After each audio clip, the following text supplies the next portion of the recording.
So, welcome to this episode of the Founders Speak podcast in collaboration with Couchonomics with Arjun. Joining me from Hong Kong, if I'm not wrong, is Tom. Tom is the Asia head of a business called Hamsa, which is, as you defined it, Tom, a tokenization platform, right? Yes. I wanted to welcome you. Welcome Thank to you. the yellow Thank you, table, Arjun. as they call it, Yeah. or as I've coined Great it. to be here. Yeah, Thank you. and I think it's a great show, right? I don't know how much of this you've attended. I don't know if did you get a chance to hear Ajay Banga? Oh yeah. You did? It was a great chat, right? So the overarching theme, Tom, for SFF this year is, the re-architecting of the global financial system, Yes. right? Now, that's actually quite a wide term, right? You could package a lot into that, Yes. right? Yeah. And in a way, I think it is actually the right thing to do because there is just so much going on, right?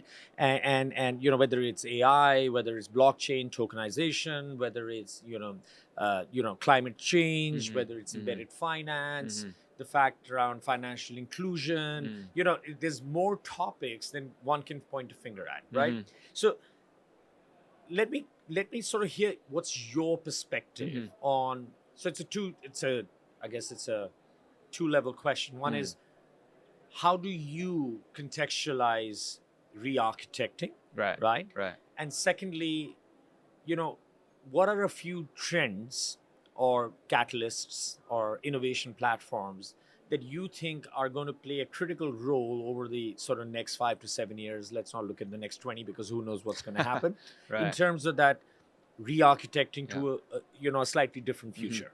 Over to you. Thank you. I think it's a great question. You're not using the disrupting. I think that's a lot of people try to disrupt the traditional finance. You're using the re-architecture, right? Yeah, I think disruption is a catchy word which people use just to get attention. But it's impossible. Yeah. So coming from the traditional finance background, I was working at Goldman Sachs in New York, Boston, later on Hong Kong, in the capital markets business. I know how hard it is for companies to raise money and how hard it is for the company to grow in a very rapid way in the future, right? So thinking about the new ways for the capital markets, I think blockchain can play a very important role to provide the global capital to the companies who need the capital, right? So that is one thing that blockchain can help to reshape the capital markets industry. And the second is we're in the money business, right? So there are M0, M1, M2. So there are many innovations in all three categories. And we believe there are a great way to help the central banks to create a universal bank ledger, which is interoperable for different banks across the region. So that is the second kind of re-architect we are trying to build. So besides the SWIFT system and different cross-banking payment system, we're trying to build a ledger on top of the different ledgers that different banks are creating. Okay, so that's interesting. Let's go a bit deeper. You just said there are different levels of innovation happening across the sort of money supply layers, right? The M0, M1, M2. Yeah. For the audience, talk about a few of them. Sure. So we're thinking about to help the central banks to provide the wholesale CBDC solution. So right now, the CBDC is a big word. A lot of central banks are trying to issue or provide a 140 of them are working on it? There's all kinds of them. Yeah. And besides the central banks, the traditional commercial banks, they're also thinking about issuing stable coins. Right. So the stable coins, in many terms, we believe are the tokenized bank deposits.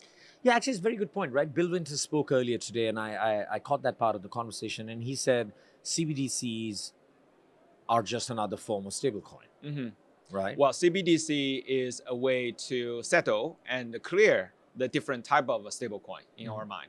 So if we think about the M0 perspective, that is a digital format of M0. And if we think about the M2 perspective, the stablecoin and the assets under stablecoin usually are, for example, money market fund, right? US treasuries, bonds, etc. Those are the M2 form of the tokenization version. Yeah. Okay. So you use the word tokenization. So let's talk about tokenization. So what are you seeing happening in the market? How do you see tokenization being adopted? Because it's been kind of catchword for a year, right? I'll be honest with you, a lot of people don't actually understand tokenization. I've actually had conversations where people have said, well, we've been tokenizing things for 20 years. And their context is the tokenization which has been happening in payments for years. Right. Where people have been tokenizing, MasterCards and the Visas have been doing it for, 2 decades, if not longer. Right. So explain a little bit more around how are you seeing tokenization come into real world assets, if I may use that term, right? Where are you already seeing green shoots or early adoption?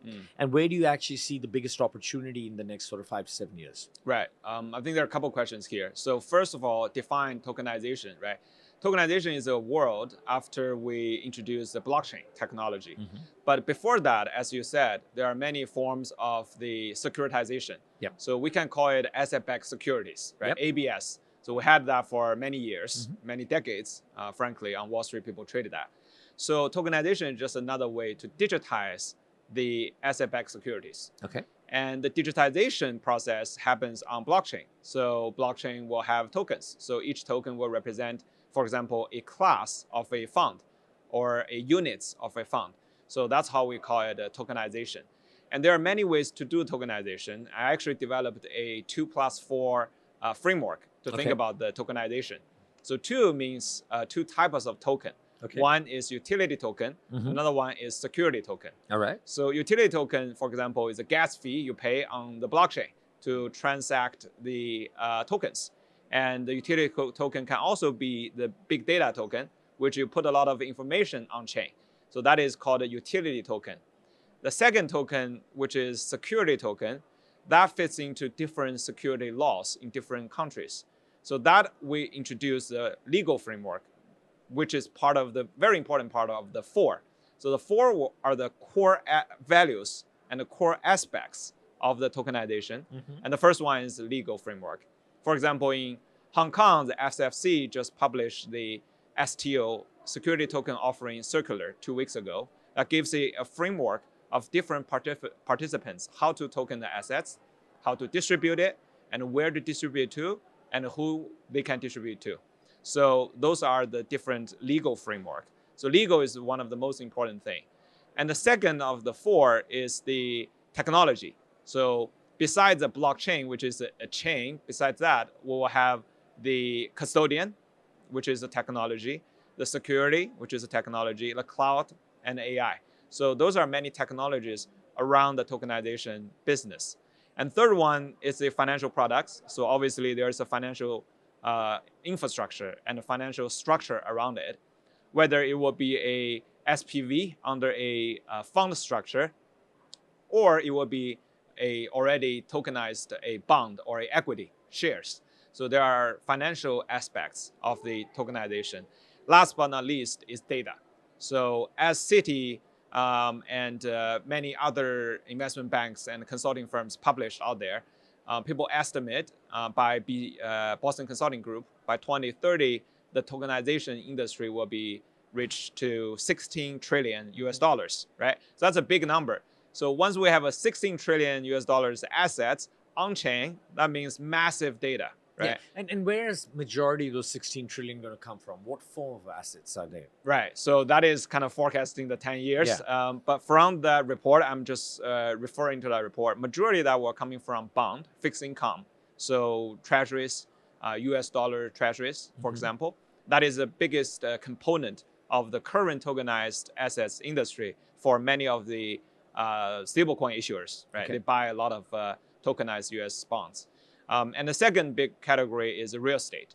So that's a large market there. And that because I think the benefits for tokenization, there are many, right? I think one significant one is the liquidity issue. So for real estate transactions, it's not liquid, right? You can't buy a property today and sell tomorrow and then do that every day. So the liquidity can solve the issue by capturing the pieces of the real estate. Yeah. Access is another one, which is incredible, right? So, absolutely, yeah. So last question, right, for you. With this wave of re-architecting, this wave of digital assets, tokenization, what is Hamsa up to? Sure. So Hamsa is in the center of this tokenization business. Hamsa has 3 core business. So the first one, tokenize real world assets, mainly the standard products. For example, money market fund. We're working with one of the top Chinese mutual fund, their Hong Kong subsidiaries, to tokenize their money market fund. And second is we're tokenizing the bank deposits. We're working with the largest banks out of Brazil to tokenize their bank deposits as stablecoin. So that's the first one. And second is to think about the tokenization for the ecosystem. So we're building a infrastructure called a universal ledger for banks and the central banks to communicate with each other for CBDC and the bank deposits. So that's the second business for Hamsa. The last one is to use the blockchain technology to improve and the efficiency of the mid and back office to increase the efficiency by shortening the time for the settlement and the clearance for many of the financial products, and which also will cut the cost. Yeah. So you got 3 areas that you're focusing on. And it's quite a wide area because each of these can be further split into sector categories. Yes. In Asia, which you're leading on, which of these 3 is the beachhead? Yeah, so all 3 are important. Yeah, but, no, I get it. I'm not saying they're not important. I'm just saying, yeah. What's the beachhead? What is their maximum demand for, or maximum understanding for in the market? Yeah. I think the first 2 are extremely relevant and very topical right now. So central banks in Hong Kong, HKMA, and central banks here, MAS, published many tokenization framework, and I think that is a great way to encourage the industry players to participate. Second is for the CBDC, cross-border payment solution. And we saw the news from MAS yesterday, and we're working very closely with the HKMA on potentially to bring that, what we learned from Brazil's DRAX program on the wholesale CBDC to Asia. Excellent. Tom, it's a pleasure. I think this conversation could have gone on for a lot longer. It's a topic that I'm particularly interested wearing my consulting hat. I think I mentioned to you that increasingly, as you used the word topical, right? Yeah. The whole concept of tokenization is getting topical. I think people are starting to understand it a little bit better. Yes. They're also trying to understand what the difference was. I like your 2+4 framework. Thank you. Is this something you developed yourself? Yes, it's developed myself, and I published in an article 3 weeks ago with the vice president of Hong Kong UST. Well, I'll look it up. If I can't find it, I'll drop you a message. I'll send you a you send me a copy. But thank you for coming in. Thank you, Arjun. Hope you enjoy the rest of SFF. Thank you. And I'm sure our paths will cross again. Absolutely. Thank you. Right? Thank you.